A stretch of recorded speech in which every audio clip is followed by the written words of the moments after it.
150 വീടുകൾക്കൊപ്പം വയനാട് ദുരന്തബാധിത പ്രദേശത്തെ വിദ്യാർത്ഥികളുടെ പഠനം കൂടി NSS ഏറ്റെടുക്കും. പഠനോപകരണങ്ങളും ക്ലാസും NSS വിദ്യാർത്ഥികൾക്കായി സജ്ജീകരിക്കുമെന്ന് സംസ്ഥാന കോർഡിനേറ്റർ RN അൻസാർ പറഞ്ഞു. ദുരന്തഭൂമിയിൽ ഒരു അതിജീവനം അതുമാത്രമാണ് മുണ്ടക്കയിലെയും ചൂരൽമലയിലെയും ആളുകളുടെ ലക്ഷ്യം. അത് പൂർണ്ണമാകണമെങ്കിൽ അവർക്ക് നഷ്ടപ്പെട്ട വീടുകൾ തിരിച്ചു കിട്ടണം. അത് പൂർത്തിയാക്കാൻ സാധ്യമായതെല്ലാം ചെയ്യുമെന്നാണ് സർക്കാർ പറഞ്ഞിരിക്കുന്നത്. അതിനൊപ്പം ഒരു കൈത്താങ് എന്ന നിലയിലാണ് നാഷണൽ സർവീസ് സ്കീം മുന്നോട്ട് വന്നിരിക്കുന്നത്. സംസ്ഥാന NSS ഓഫീസർ അൻസാർ നമ്മുടെ കൂടെയുണ്ട്. സർ, എന്തുകൊണ്ടാണ് ഇങ്ങനെ ഒരു തീരുമാനത്തിലേക്ക്? അത് വളരെ സഹായകമായ ആശ്വാസകരമായ ഒരു തീരുമാനം കൂടിയാണ്. ഇങ്ങനെ ഒരു തീരുമാനം നമ്മൾ കേരളം സാക്ഷ്യം വഹിക്കേണ്ടി വന്ന ഏറ്റവും വലിയ ഒരു ദുരന്തമാണ് കഴിഞ്ഞ ദിവസം വയനാട് ഉണ്ടായത്.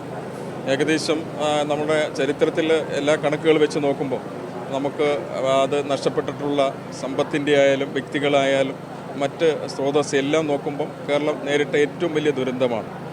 അതിലേക്ക് നമ്മളുടെ സംസ്ഥാനത്തെ മുഴുവൻ ആൾക്കാരും എല്ലാ സന്നദ്ധ സംഘടനകളും ഒറ്റക്കെട്ടായി നമ്മൾ ഈ നാടിനോടൊപ്പമുണ്ട്. ആ സാഹചര്യത്തിൽ അത് നടന്ന അന്ന് രാത്രി മുതൽ തന്നെ സംസ്ഥാനത്തെ നാഷണൽ സർവീസ് സ്കീമിൻ്റെ ഈ വയനാട് ജില്ലയിലെ പ്രധാനപ്പെട്ട വോളണ്ടിയേഴ്സും അധ്യാപകരും ഒപ്പം ഈ നാടിനോടൊപ്പം അന്ന് മുതലുണ്ട്. കഴിഞ്ഞ 5 ദിവസങ്ങളായി വിവിധ കളക്ഷൻ ക്യാമ്പുകളിൽ, ഹോസ്പിറ്റലുകളിൽ, അതുപോലെ തന്നെ ഞങ്ങളുടെ ഈ ഇത്തരത്തിലുള്ള മറ്റ് കളക്ട്രേറ്റ് ഉൾപ്പെടെയുള്ള എല്ലാ സ്ഥലങ്ങളിലും വിദ്യാർത്ഥികളുടെ വോളണ്ടിയേഴ്സിൻ്റെ അധ്യാപകരുടെ സേവനം നൽകി വരികയാണ്. കഴിഞ്ഞ ദിവസം ഇതിൻ്റെ പ്രാധാന്യം കൂടുതൽ പരിഗണിച്ചുകൊണ്ട് വരും ദിവസങ്ങളിൽ നടത്തേണ്ട പ്രവർത്തനങ്ങൾ പ്ലാൻ ചെയ്തപ്പോൾ ഉന്നത വിദ്യാഭ്യാസ മന്ത്രിയാണ് NSSൻ്റെ കൂടി വകുപ്പ് മന്ത്രിയായിട്ടുള്ള ബിന്ദു ടീച്ചറിൻ്റെ അധ്യക്ഷതയിൽ കൂടി ഞങ്ങൾ തീരുമാനിച്ചത്, സാധാരണ NSS 300ഓളം വീടുകൾ ഒരു വർഷം ഞങ്ങൾ നിർമ്മിച്ച് നൽകാറുണ്ട്. ഈ വർഷം NSSൻ്റെ 150 വീടുകൾ ഈ വയനാട് ദുരന്ത മേഖലയിൽ ഭവനം നഷ്ടപ്പെട്ടവർക്ക് വേണ്ടി പണിത് നൽകാൻ തീരുമാനിച്ചിട്ടുണ്ട്. ഇന്നലെ അത് ബഹുമാനപ്പെട്ട ഉന്നത വിദ്യാഭ്യാസ മന്ത്രി പത്രസമ്മേളനത്തിലൂടെ അറിയിക്കുകയും ചെയ്തിട്ടുണ്ട്. ഏത് രീതിയിലാണ് ഇത് സാധ്യമാക്കുക എന്നുള്ളത്?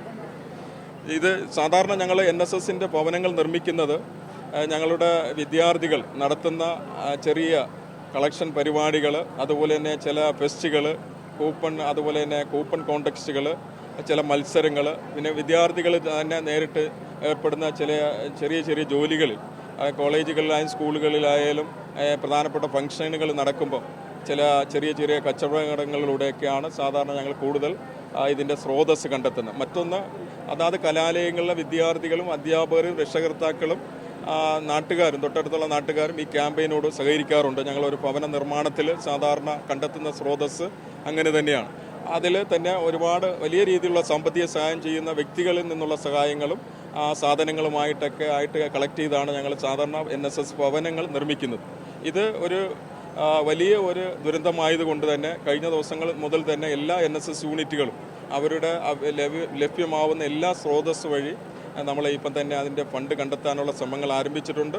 കൂടാതെ വരുന്ന ദിവസങ്ങളിൽ അതാത് കലാലയങ്ങൾ ക്യാമ്പസുകൾക്കും അനുയോജ്യമായിട്ടുള്ള ഫണ്ട് കണ്ടെത്താനുള്ള വിവിധ മുമ്പ് പറഞ്ഞ പദ്ധതികൾ പ്ലാൻ ചെയ്തുകൊണ്ട് വളരെ പെട്ടെന്ന് തന്നെ സർക്കാർ പറയുന്ന നിർദ്ദേശങ്ങൾക്കനുസരിച്ച് സർക്കാർ നൽകുന്ന സ്ഥലങ്ങളിൽ അതൊക്കെ വരും ദിവസങ്ങളിൽ അറിയുകയുള്ളൂ.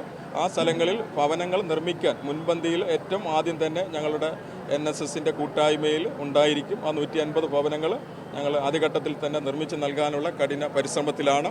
ഇതോടൊപ്പം തന്നെ ഞങ്ങൾ പ്രഖ്യാപിച്ചിട്ടുള്ള മറ്റൊരു പ്രധാനപ്പെട്ട പദ്ധതി ബാക്ക് ടു സ്കൂൾ എന്ന് പറയുന്ന പദ്ധതി ഇന്നലെ ഞങ്ങൾ മന്ത്രി തന്നെ അതിൽ പ്രഖ്യാപിച്ചിട്ടുണ്ട്. ഈ ദുരന്തത്തിനിരയായ മുഴുവൻ വിദ്യാർത്ഥികളെയും സ്കൂളിലേക്ക് കൊണ്ടുവരാനുള്ള ശാരീരിക, മാനസിക, സാമ്പത്തിക പിന്തുണ നൽകുന്ന പദ്ധതിയാണ്.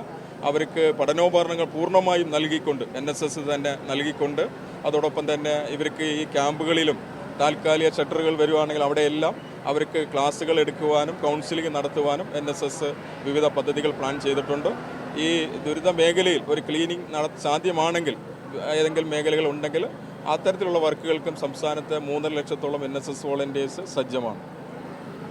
ഏറ്റവും പ്രായോഗികമായ ഒരു കാര്യം കൂടിയാണ് വീടുകൾ നിർമ്മിച്ചു കൊടുക്കുക എന്നുള്ളത് മാത്രമല്ല, ഇന്ന് ക്യാമ്പുകളിൽ കഴിയുന്ന കുട്ടികൾക്ക് മാനസികവും ശാരീരികവുമായ ഒരു പിന്തുണ കൂടി നൽകാൻ NSS തയ്യാറായിരിക്കുന്നു എന്നുള്ളതാണ്. മേപ്പാടിയിലെ ക്യാമ്പിൽ നിന്നും ക്യാമറാമാൻ മഹേഷിനൊപ്പം TV ജോഷില.